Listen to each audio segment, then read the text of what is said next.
قل إنما أعظكم بواحدة أن تقوموا لله مثنى وفرادا ثم تتفكروا ما بصاحبكم من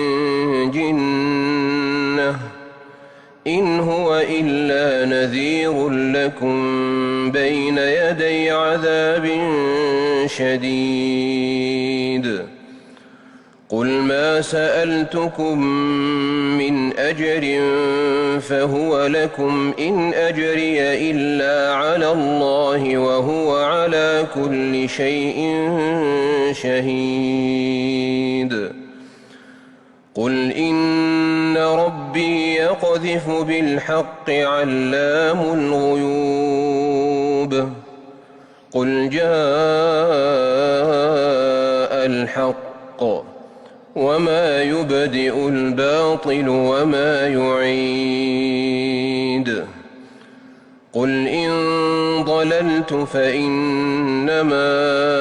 أضل على نفسي وإن اهتديت فبما يوحي إلي ربي إنه سميع قريب ولو ترى إذ فزعوا فلا فوت وأخذوا من مكان قريب وقالوا آمنا به وأنى لهم التناوش من مكان بعيد وقد كفروا به من قبل ويقذفون بالغيب من مكان بعيد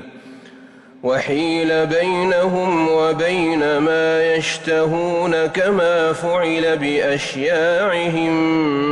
من قبل إنهم كانوا في شك مريب